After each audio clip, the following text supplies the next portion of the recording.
Welcome everybody to our webinar on canola update for 2025. My name's Nola D'Souza.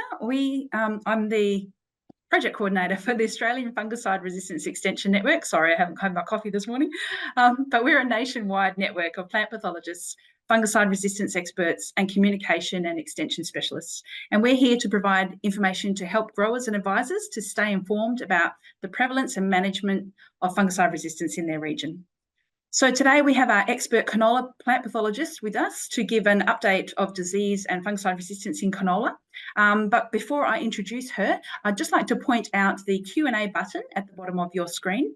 And if you have any questions at all during the seminar or towards the end of the seminar, please type that in there and I'll be able to ask her for you.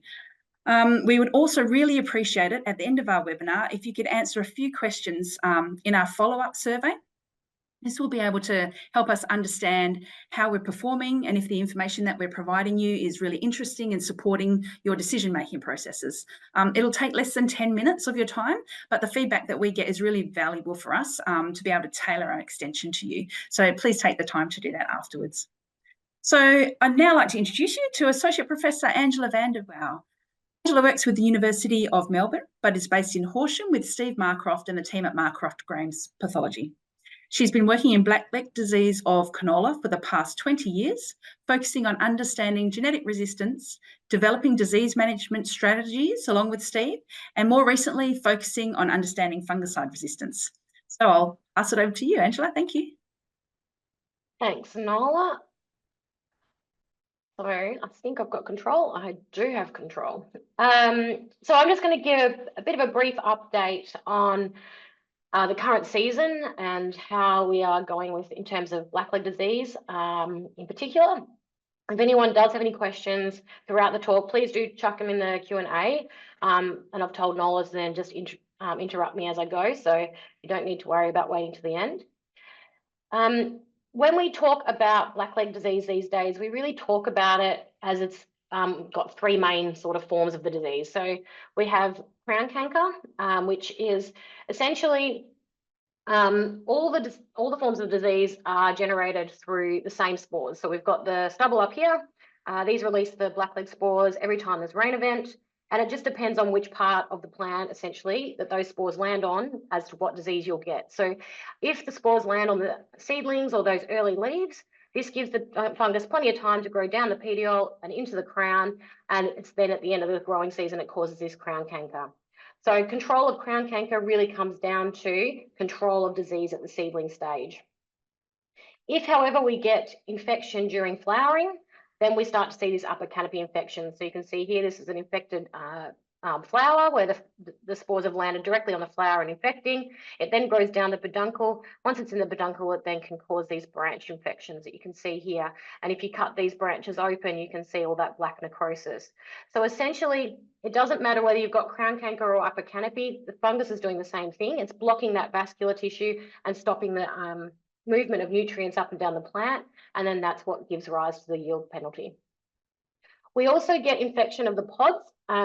So this occurs if you've got podding and you get rain event during podding, and essentially the spores land directly on the pods. They cause these lesions that you can see here, and then this leads to the fungus being able to grow inside the pod and infect the seeds that are all directly underneath it. Unfortunately, we know that pod infection can cause massive impacts and has not only impacts on your yield, so it can cause around 20% yield impact in severe situations. It also has potential impacts on export. So China doesn't have blackleg disease, and so they're really sort of focusing on pod infection, unfortunately, but we can't really do anything to control it because we can't put fungicides on at that late growth stage. So if you've got effective major gene, you won't get any pod infection, but if you don't, you will get pod infection if it rains during podding. So unfortunately, we can't do anything about that. So we really don't have any management options for that. So I won't really talk about that anymore today. So when it comes to either crown canker or upper canopy infection, it really depends on when you're sowing and when you're flowering. So if you sow early, so in mid-April, then those plants, they get up and out of the ground while it's still warm, and it's before the spores really start to release. So the spore release really occurs from sort of mid-June onwards until sort of September is your peak. So if you sow early, these seedlings germinate, they get up out of the ground before there's really any disease, so you don't get any crown canker. But if you sow early, this generally leads to early flowering. So now all of a sudden we're flowering sort of mid-July through August. Then all of a sudden this flowering is occurring during peak spore release. So we're getting this upper canopy infection as a major blackleg issue. However, if we get late sowing, which has been the case for a lot of people this year due to the late break in the season, then all of a sudden these plants are germinating during this peak spore release. So you're getting lots of infection at the seedling stage. This is leading to crown canker.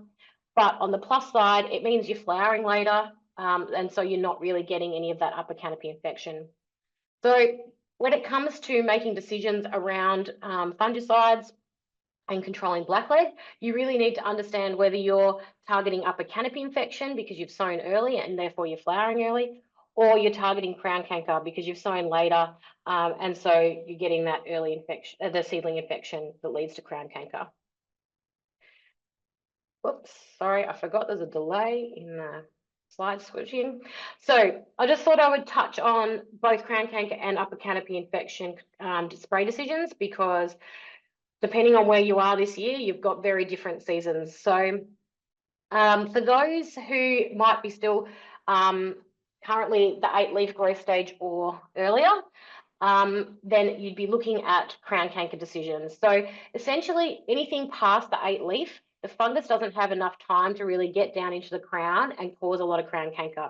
So you've really got disease escape. So if you're past that 8-leaf stage already, then there's no point going out and putting on a foliar application for controlling crown canker. The first thing you really need to do is to see if you're having disease. So if your crop looks like the photo on the right, you can see that there's no disease whatsoever. So this either means you've got effective major gene and you're not getting any disease, or there isn't any disease out there. If there's no disease out there, then you don't need to be worrying about a fungicide. If your crop looks like on the left, then you need to really be starting to think about whether or not you need to put on a fungicide. To make these fungicide decisions, you really need to understand your blackleg rating and your disease pressure. So the blackleg ratings are all released twice a year in the Blackleg Management Guide and also through the Blackleg CM app. And essentially, you need to understand whether you're growing a resistant variety or an MR or MS variety, for example, because this will influence whether or not you're going to get crown canker. And this is in combination then with what your disease pressure is. So if you're growing a resistant variety, you're generally not going to need a fungicide for controlling blackleg. Even if you're in a high disease pressure situation, so wet year, canola, wheat canola rotation, next to last year's canola stubble, you might get a little bit of disease, but that disease is not going to be able to give any yield benefit. Penalty, sorry. Whereas if you're growing an MR variety, you really need to understand your disease pressure. So if you're growing an MR variety in a high disease region, then you probably will be needing to put on a fungicide to control crown canker if you're still at that earlier growth stage. However, if you're in a moderate or a low disease pressure situation, then you really don't. So we know that the fungus can tolerate around 20% infection in the crown before you'll see any yield penalty. So it's really important to understand how much disease you've got in your crop, because if you don't have that greater than 20% yield penalty, disease severity, then you're really not going to see a benefit from the fungicide anyway. To help make any decisions around fungicide applications, we do have the Blackleg CM app. So essentially you can put in all the information about your crop circumstances, your paddock setup and your management options. And then that's going to obviously give you an indication of which of those categories you fall into, so high or medium or low disease pressure. You can then select your variety and then you can work out whether you're going to get a yield return from putting on a fungicide to control crown canker. So we really highly recommend doing that. And then the best thing you can do is then go back and monitor your crop at the end of the season. So at windrowing, get out, cut at the crown of your plants. So, pull out 20 plants, cut them. And if you're seeing disease levels like you are on the left here, then you really do need to be changing what management decisions you're making, because you will be getting some yield loss from blackleg. So whether that means changing variety to grow a more resistant variety or putting on a fungicide for that crown canker. But if you're seeing the level of disease that you're seeing on the right here, well then either your fungicide did work if you put on a fungicide, or you're not seeing any disease anyway, so you don't need to be worrying about changing anything next season because you're not going to be having any yield loss from blackleg. So really that's the information you need to know for crown canker. Then, like I said, for those of you who are past that growth stage and you're looking at flowering now, then really your decisions need to be around upper canopy infection. So again, here are some of the symptoms. Like I said, you can get the infected flowers, they grow down the peduncle, you get this branch infection, and then it spreads and colonizes the entire inside of the branches. Like with crown canker, it really comes down to your timing of infection. So what happens is if you've got flowering in late July, early August, essentially what that means is the fungus has got enough time to then grow down and cause this disease, and you'll start to see yield losses. If you're flowering in sort of mid to late August, however, you'll still see the same level of disease at the flowering, on the flowers and the peduncles, but essentially the fungus doesn't have enough time to then cause much damage in the branches. And so, as I said, the plants can really tolerate a basic amount of disease before you'll see any yield penalties. So if you're flowering sort of mid-August onwards, then you're really probably not going to get a benefit of a fungicide. And if you're flowering even later than that in September, then all you're going to see is infected flowers, but that's definitely not going to cause you any issues in terms of yield. So you really need to have a good understanding of this flowering time to then work out whether or not an upper canopy infection spray is a good idea. Again, we have an app that helps with this. So the UC Blackleg CM app. Again, you put in all your paddock circumstances and your variety. Sorry, no, there's no variety in this yet. But if you then put in your flowering time, you'll see whether or not you've got a potential for a yield benefit. So if your first flower is on the 1st of August, you're seeing here that you're getting a benefit to that spray. But if you're flowering the 1st of September and you go out and put a fungicide on, you're not going to get any yield benefit from that. So as I said, understanding that flowering time is really important. There is a bit of information that is missing in the app, and this is something that's been currently working on. So initially, when we were looking at upper canopy infection, we thought that all varieties were equally susceptible to upper canopy infection, but based on a range of experiments that we've been doing over the last few years, we now know that's not the case. And in fact, we do have resistance to upper canopy infection. And so we now have blackleg ratings for upper canopy infections. So these are now released in the management guide. So you can see this column on the right here, 2024 upper canopy infection blackleg rating. So essentially, we've got 4 ratings. Either you're resistant to UCI, so you're very unlikely to have any yield loss associated with upper canopy. Then you've got an MR, MRMS, or an MS. What we know currently is that, like I said, the Rs are very unlikely to get any yield loss from upper canopy, whereas our MSs, we're pretty confident if you're flowering in the right window, you will get yield loss. So that upper canopy infection spray will have a big impact. But these 2 intermediate resistant levels, the MR and the MRMS, that is something we're still looking into, trying to figure out when a fungicide would be beneficial for those varieties and in what conditions, what environment, what flowering time, and things like that. So we're doing a lot of work now trying to understand how these blackleg ratings will get used in the field so you guys can make fungicide decisions. Again, if you do go out and put on a fungicide, or you don't put on a fungicide, it's really important to go out and have a look and see if you did have any disease. Leaving an untreated strip will help with you doing this so that you've got a comparison to make. But essentially, if you're going out and having a look, the best ways to do this is to have a look for these brown, oops, I pressed the button again, these brown branches here. So you can see there's a nice green healthy branch there and a nice brown one here. If you open up the branches, because essentially blackleg is when it causes the yield loss is actually when it does the damage internally. So it's really important to just split open some of these branches and have a look and see if you are seeing this blackened pith. Alternatively, you can just cut a range of branches and have a look and see how much of it is infected inside. So you can see in this picture here, there's quite a lot of stems that are quite infected. So this probably would be having some impact on yield loss. So again, really important to then understand what's happening, how much disease you're seeing, and whether or not you do need to change things up the following year. So as I said, we have these blackleg and UCI blackleg CM apps. So they really are great at helping make those fungicide application decisions.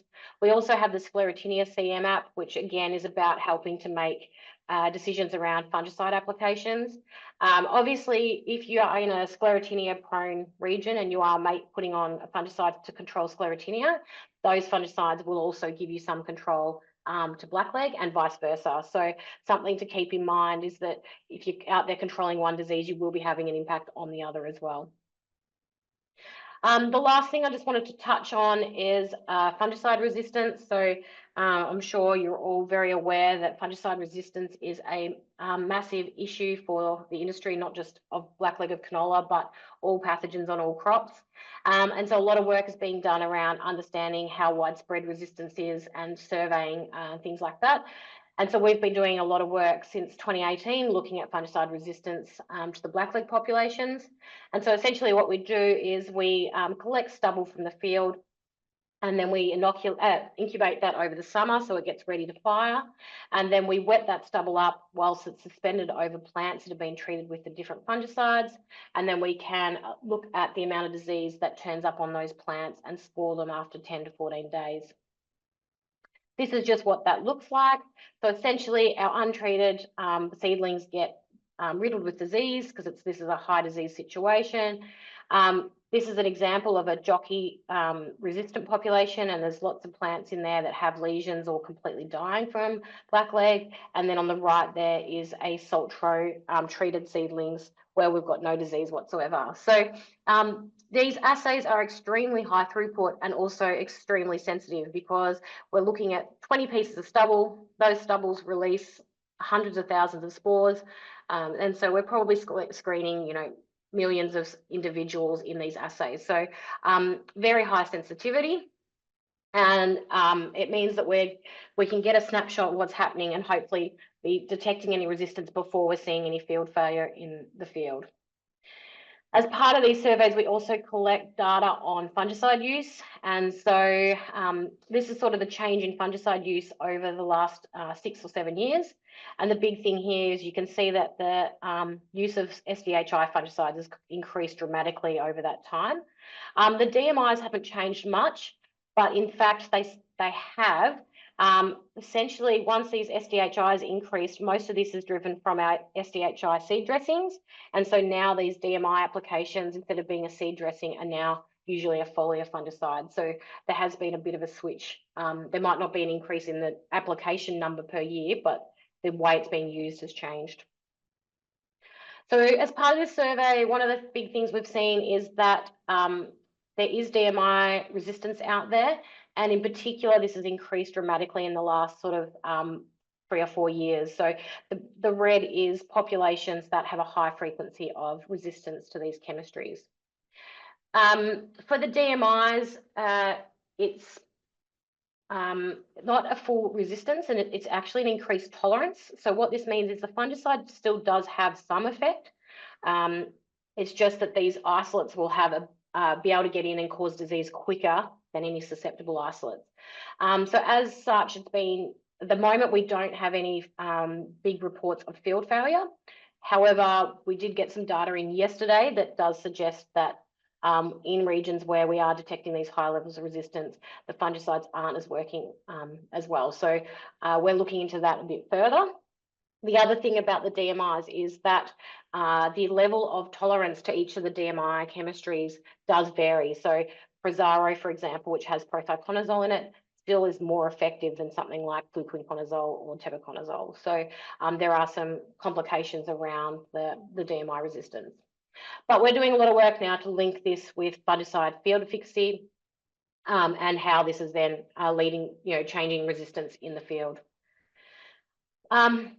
Importantly, last year for the first time we detected resistance to these SDHI chemistries. So prior to that, we'd never seen any disease whatsoever in our screens. This is what that looked like.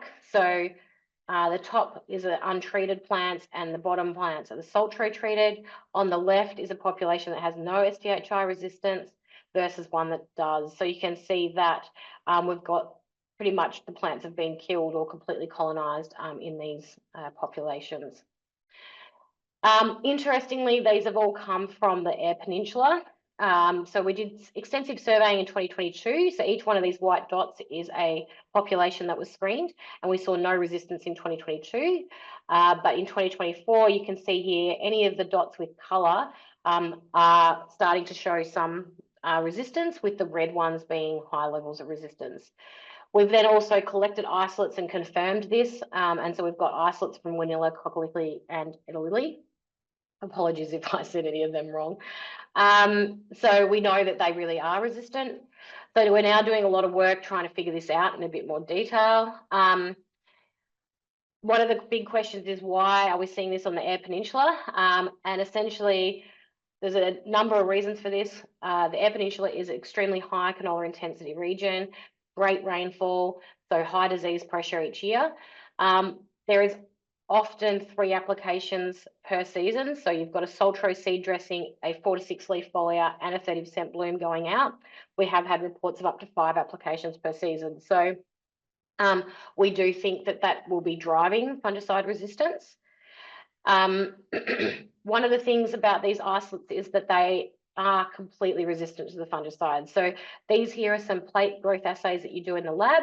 Up the top is a susceptible isolate, and you can see we've got increasing concentrations of the fungicide in the media. And at these higher concentrations, you can see that the susceptible isolates don't have any growth. But on these resistant isolates down the bottom, you can see that there's no inhibition at all. And when we look at these on the plants, you can see that here too. You can see that the SDHI resistant isolate is completely colonizing the seedling, despite the fact that there's Saltro on it. So we do have a current GRDC investment underway looking into this in more detail. So whilst we found the SDHI resistance only on the Eyre Peninsula last year, we hadn't done extensive surveying. So we don't know for sure whether it really is just isolated to the Eyre Peninsula, or it is more widespread than that. So we are currently doing a much bigger survey this year. So we're looking at 260 populations, and these have come from AFREN, again, the Eyre Peninsula, the Western District in Victoria, and southern New South Wales as well. So all high canola intensity regions where fungicides are going out.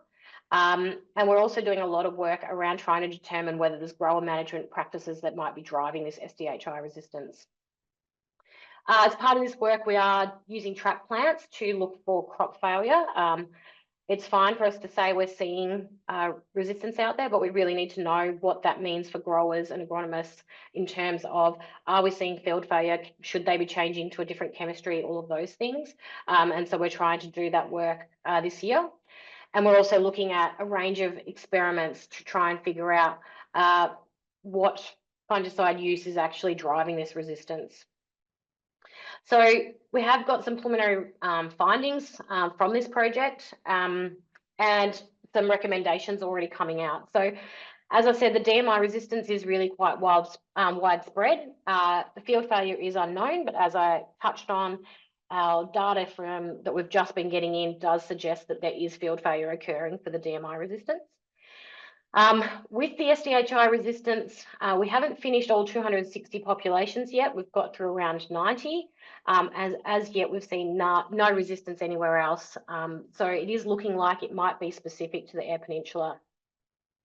One of the things that is coming out of the data that we've been looking at is that the 4 to 8 leaf or 4 to 6 leaf foliar application appears to be driving the resistance to the SDHI chemistries. So essentially what we've done is we've got the last 6 years of fungicide use data for each of the paddocks that we screened on the Eyre Peninsula and looked for correlations with the level of resistance. And we're seeing that 4 to 6 leaf application really has a significant correlation with the level of SDHI resistance that we're seeing in the field. For the DMIs, on the other hand, we're seeing that the total number of DMI applications in a season seems to be driving resistance to the DMI chemistries.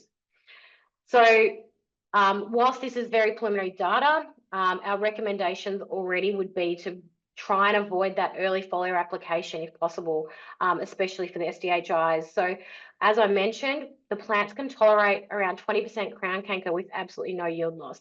So we know that fungicides always control disease, but unless you've got resistance, but they don't always give rise to a yield benefit. In fact, getting a yield benefit from a fungicide is quite tricky under most situations. So really, we would be recommending to just not be putting out that early foliar for application, allowing some of the some disease to get in there, and that's going to dilute out any of the resistant isolates and really try and then reduce that selection pressure. For the DMIs, really you need to be avoiding applications unless necessary. So we're getting a lot of people contacting us at the moment regarding the use of Prezaro and chemicals like that are now extremely cheap to use. And saying, well, we decided we're putting that in the tank regardless every time we go out. It may as well be an insurance policy. We've been asked about doubling the rate because it's still cheaper than going out and buying an SDHI chemistry, for example, or putting them on at timings later in the season to try and control pod infections and things like that. These are all terrible, terrible, terrible ideas for multiple reasons. One, doing anything off-label is illegal. And so you really need to be avoiding that. But by putting on these unnecessary applications, you really are driving this resistance. And the reality is, once we have fungicide resistance, that's going to make these chemistries unusable for the future. So it really is important to try and avoid any unnecessary use of these chemistries. So despite the cheapness of these fungicides, we really are trying to move away from using them as an insurance policy. And I think that's all I have to say, Nola. Thanks, Ange. That was an abrupt end I wasn't prepared for. Thank you. That's okay. All good. Thank you so much for that really amazing information, Angela. I believe that everybody out there that was listening to you today will be looking forward to the kind of results that you will be getting from this year's season, so that will be up for another webinar next year. It could be indeed. Excellent. Thanks, Angela, for that. If anybody has any questions or questions for Angela, please quickly type them into the Q&A box at the bottom there. I'd also like to reiterate that really warning and information that Angela has put out there. Definitely reduce the amount of fungicide use if you can on your canola crops to avoid any resistance to fungicides in the future, which will be not a great thing. So I'd also like to ask as well, if you have the time after this, please stay on and do our survey for us so that we can get some feedback from you about how well Angela's done today and the kinds of messages that she's provided and how beneficial they are to you. It looks like we don't have any questions coming up, so I will take that as everybody's enjoyed this and you all know what you're doing. But if you have any questions in future, please don't hesitate to contact Angela, or you can definitely check out AFREN website at afren.com.au about anything fungicide resistance related. Thank you all and enjoy your weekends.